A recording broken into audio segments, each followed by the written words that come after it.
చాలు ప్రజలారా. ఓకే,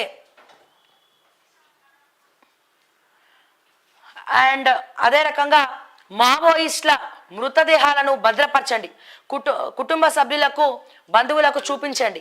పోలీసులకు హైకోర్టు ఆదేశం, విచారణ నేటికి వాయిదా. మావోయిస్టుల భోజనాల్లో మత్తు పదార్థాలు కలిపారు, ఆ తర్వాత కస్టడీలోకి తీసుకొని కాల్చి చంపారు. హైకోర్టులో పౌర హక్కుల న్యాయవాది. విష పదార్థాల ప్రయోగం దుష్ప్రచారం, ఎదురు కాల్పులతోనే 7 మావోయిస్టుల మృతి. హైకోర్టు ఎన్హెచ్ఆర్సీ సూచనల మేరకే పోస్ట్ మార్టం. ఎన్కౌంటర్ కేసు దర్యాప్తు అధికారిగా ఇతర జిల్లా డిఎస్సి డీజీపీ జితేందర్.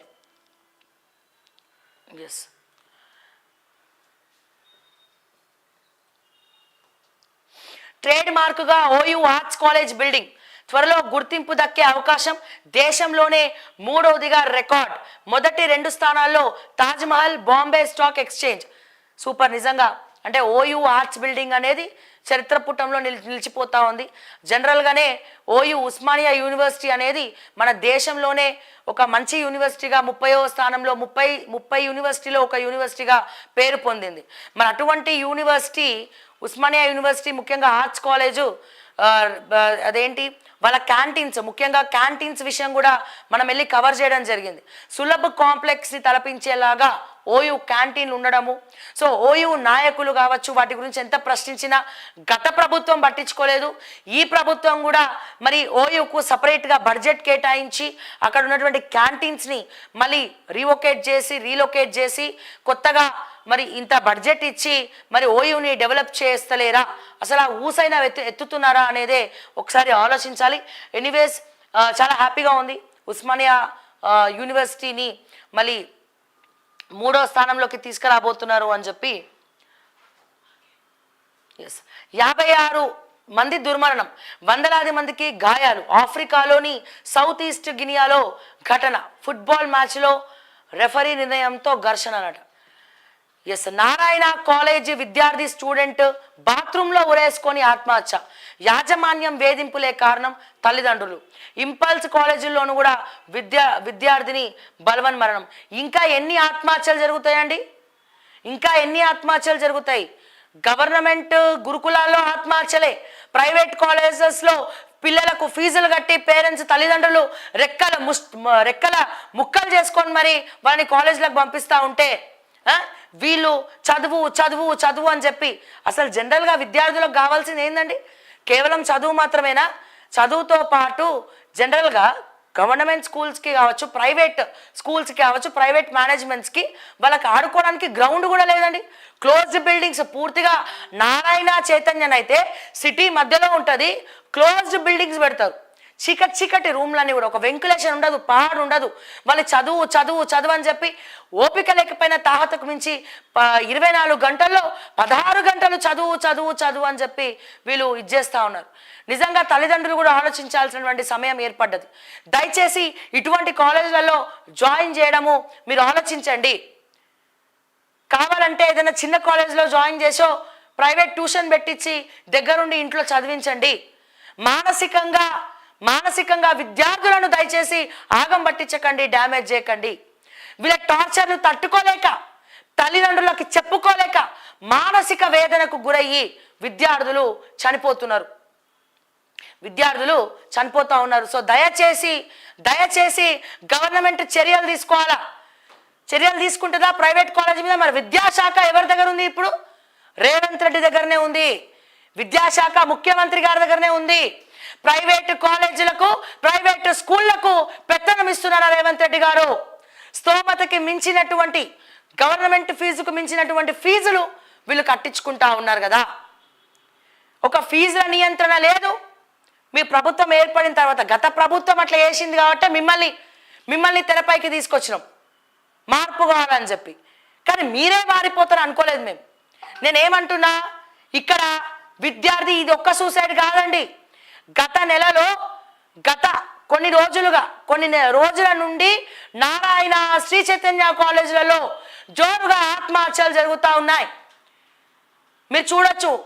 రీసెంట్గా మహిళా కమిషన్ చైర్మన్ నేరెళ్ల శారద గారు ఇన్స్పెక్షన్కి కూడా రిపీటెడ్గా కాలేజీలకు వెళ్ళడం జరుగుతూ ఉంది. ఆ వీడియోస్ కూడా మీరు చూడొచ్చు. అంటే ఒక మహిళా కమిషన్ హోదాలో నేరెళ్ళ శారద గారు వెళ్తున్నటువంటి క్రమంలో వెళ్తున్నా సరే వీళ్ళకి భయం లేదు అంటే ఏ రకంగా డబ్బులిచ్చి మేనేజ్ చేస్తున్నారు? రాజకీయ పార్టీలను పెంచి పోషిస్తోంది ఈ ప్రైవేట్ వ్యవస్థ. ఫండింగ్ ఇచ్చేసి విషయాన్ని తప్పుదోవ పట్టించే ప్రయత్నం చేస్తూ ఉన్నారు. సో పిల్లలు బతుకుండడం కావాలన్నా ఈ నారాయణ చైతన్య లాంటి కాలేజీలలో చదివి ఆగమై చచ్చిపోవడం కావాలన్నా తల్లిదండ్రులు తేల్చుకోవాలి. ఆ తల్లిదండ్రులు కష్టపడి పెంచి పోషించి హాస్టల్లో జాయిన్ చేసి చదివిపిస్తే వాళ్ళ బిడ్డను అంటే పేగు బంధాన్ని వదులుకోవాల్సినటువంటి పరిస్థితి. ఆ తల్లికే తెలుసు ఆ బాధ ఏందనేది. కాలేజ్ వాళ్ళకి ఎట్లా తెలుస్తుంది? మీరు ఏం టార్చర్ పెడుతున్నారు విద్యార్థులను? చదువు చదువు చదువు. నిజంగా చెప్పాలంటే ప్రజలారా, చదువుకు చేస్తున్నటువంటి పనికి ఈ రోజుల్లో తేడా లేదు. చదువుకు చేస్తున్నటువంటి ఉద్యోగానికి సంబంధమే లేదు ప్రజలారా. ఈ రోజుల్లో ఒకవేళ ఉద్యోగం ఇచ్చినా 90% 100% వచ్చిన వాళ్ళకి ఉద్యోగాలు కనుమరుగైతున్నాయి. ఎందుకు?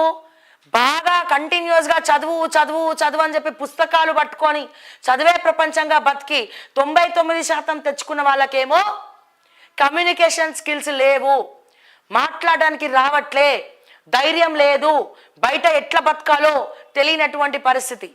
వాళ్ళకి ఉద్యోగాలు ఇస్తారు చాలామంది, కానీ ఒక 60% యావరేజ్ మార్క్స్ తెచ్చుకొని అద్భుతంగా మాట్లాడుతూ కమ్యూనికేషన్ స్కిల్స్ పెంచుకుంటూ ఓకే మీకు వివిధ కరికులర్ యాక్టివిటీస్లో కూడా యాక్టివ్గా పార్టిసిపేట్ చేస్తూ ఉన్న వాళ్ళకే ఉద్యోగాలు ఎక్కువగా దక్కుతున్నాయి. ట్రెండ్ మారింది. సో చదువు ప్రాధాన్యత, చదువు మనకు కావాలి, కానీ మన చావుని కోరుకోవద్దు ప్రజలారా. ఇది గుర్తుపెట్టుకోండి. ఇటువంటి కాలేజీలలో ఇకనైనా ఎవరెవరు ఉన్నారో ఏ తల్లిదండ్రులు వాళ్ళ పిల్లలను పిలిచి మాట్లాడండి. జనరల్గా తల్లిదండ్రులకు పిల్లలు హాస్టల్లో ఉండడమే పిల్లలకి ఒక మానసిక క్షోభ. ఎప్పుడు తప్పు పట్టట్లేదు, మేము హాస్టల్లో ఉంచాలి, ఖచ్చితంగా చదవాలి అంటే. కానీ ఏమవుతుంది? టీచర్ తిట్టినప్పుడు, లెక్చరర్ కొట్టినప్పుడు, చదువు అని ప్రెషర్ పెట్టినప్పుడు మనకు ఎవరు గుర్తొస్తారండి? డెఫినెట్గా మన కుటుంబ సభ్యులు, తల్లిదండ్రులు గుర్తొస్తారు. అటువంటి సమయంలో ఏడుపు వస్తుంది. నా అమ్మతో నేను మాట్లాడాలి, మా నాన్నతో నేను మాట్లాడాలి, నా బాధను చెప్పుకోవాలి నేను వాళ్ళతోటి అన్న ఒక భావోద్వేగానికి విద్యార్థులు లోనవుతారు. సో వాళ్ళతో మాట్లాడతామంటే కొంతమంది మాట్లాడినారే, ఇప్పుడు ఎందుకురా, రేపు మాట్లాడు, ఎల్లుండి మాట్లాడని చెప్పి. ఒకవేళ చెప్పినా ఆ ఫోన్ కమ్యూనికేషన్లో సరిగ్గా అర్థం కాదు. ఇటువంటి సమయంలోనే ఎవరు లేరు నాకు, చదివే ఇంపార్టెంట్ వీళ్ళకు అని ఒక డిప్రెషన్కి గురయ్యి సినిమాల ప్రభావమో లేకపోతే ఇంకే ప్రభావమో కానీ వెనకడుగు వేసి భయపడి, చిన్న ఏజ్ అండి వాళ్ళు, చాలా చిన్న ఏజ్, ఏం తెలియదు వాళ్ళకి. సో 4 గోడల మధ్యలో చదువు అని బంధించేస్తున్నాం. ప్రాక్టికల్ నాలెడ్జ్ లేకుండా అయిపోయింది, ప్రాక్టికాలిటీ లేకుండా అయిపోయింది. సో ఇటువంటి పరిస్థితిలో నా తల్లిదండ్రులు కూడా నా పక్కన లేరు, నా బాధ ఎవరికి చెప్పుకోవాలో కూడా అర్థం కావట్లేదు అన్న పరిస్థితిలో వీళ్ళు ఉండి ఇటువంటి నిర్ణయాలు తీసుకోవాల్సి వస్తుంది. తల్లిదండ్రులారా ఒక్కసారి ఆలోచించండి. మనం బతికేదే పిల్లల కోసం. మన పిల్లలకు ఇటువంటి ఇబ్బందులు వస్తే వాళ్ళ బాధ ఏందో తెలుసుకోండి, కలిసి మాట్లాడండి, సెలవులు అని చెప్పి తీసుకెళ్ళండి, హాస్టల్లో అంతా బాగానే ఉందా అని చెప్పి ఫ్రెండ్లీగా మాట్లాడండి. వాళ్ళు బయట పెడతారు, వాళ్ళకి ఈ బాధ అవుతుంది, ఇది అవుతుందమ్మా, నేను చదవను హాస్టల్లో, నేను డే స్కూల్లోనే ఉంటా, డే కాలేజ్లోనే ఉంటా, నేను హాస్టల్లో ఉండలేకపోతున్నా, ఫుడ్ తినలేకపోతున్నా, ఆకలి అవుతుంది, ఫుడ్ బాగాలేదు అని నాకు పిచ్చిలేస్తుంది 4 గోడల మధ్యలో. సో వాళ్ళకి కావాలా, ఫిజికల్ యాక్టివిటీ కావాలి, వాళ్ళకి ఆడుకోవడం కావాలా, వాళ్ళ స్ట్రెస్ మొత్తం రిలీఫ్ అవ్వడం కావాలి. సో ఆట పాట చదువు అన్నీ ఉండాలి. సో ఓన్లీ చదవడమే అంటే ఏ రకంగా పాసిబిలిటీ ఉంటుందండి? ఒకసారి ఆలోచించండి. సో దయచేసి నేను మళ్ళా చెప్తున్నా, ఇటువంటి కాలేజెస్లో జాయిన్ చేసే ముందు తల్లిదండ్రులారా తస్మాత్ జాగ్రత్త. మీ పిల్లలతో మాట్లాడండి, ఫ్రెండ్లీగా మూవ్ అవ్వండి, వాళ్ళ బాధలు ఏందో తెలుసుకోండి, అండ్ మేనేజ్మెంట్తో మాట్లాడండి. ఇప్పుడు ఈ అబ్బాయిని ఎవరు కూడా మళ్ళీ కూడా తీసుకురాలేనటువంటి పరిస్థితి. సో ఆ తల్లిదండ్రులకి ఏం చెప్పి ఓదారుస్తారండి? ఒకటా రెండా? గత కొంతకాలంగా ఆత్మహత్యలు జరుగుతూనే ఉన్నాయి. గవర్నమెంట్లో జరుగుతున్నాయి, ప్రైవేట్ కళాశాలలో జరుగుతున్నాయి. ఇంకా పెద్ద విచిత్రం ఏంటంటే లక్షలు లక్షలు తల్లిదండ్రులు కట్టి పిల్లల ప్రాణాలు పోగొడుతున్నారు. సో ఇటువంటి పరిస్థితులు మనం ఉన్నాం. దయచేసి ఆలోచించండి అని చెప్పి నేను రిక్వెస్ట్ చేస్తూ, మరి వీళ్ళ లైసెన్సులు క్యాన్సిల్ చేయండి. నేను తెలంగాణ ప్రభుత్వానికి, రేవంత్ రెడ్డి గారికి, ఇప్పుడు చీఫ్ మినిస్టరే కదా విద్యాశాఖ మంత్రి, రేవంత్ రెడ్డి గారికి చెప్తా ఉన్నాను, దయచేసి మీకు నిజంగా దమ్ము ఉంటే, మానవత్వం ఉంటే, చిత్తశుద్ధి ఉంటే నారాయణ, శ్రీ చైతన్య లాంటి ప్రైవేట్ యాజమాన్యాల ఆగడాలకు చెక్ పెట్టండి. వాళ్ళ కాలేజీలు సీజ్ చేయండి, పర్మిషన్లు రద్దు చేయండి అని చెప్తా ఉన్నా. మీరు అంటారు కదా నాకు ఒకటే ఆడ కూతురు ఉన్నది, నాకు అందరూ ప్రేమ, అందరంటే ప్రేమ, నేను ప్రజల కోసం పనిచేస్తున్నా అని చెప్పి. సో విద్యార్థుల కోసం ఆలోచించండి, తల్లిదండ్రుల కోసం ఆలోచించండి, ప్రైవేట్ వ్యవస్థలో ఎట్లా ఇరుక్కపోతున్నారో ఆలోచించండి. ఒక ముఖ్యమంత్రి హోదాలో, ఒక తండ్రి స్థానంలో ఉండి ఆలోచించి ఒక డెసిషన్ తీసుకోండి అని చెప్పి నేను మరొక్కసారి రేవంత్ రెడ్డి గారిని కోరుతా ఉన్నాను.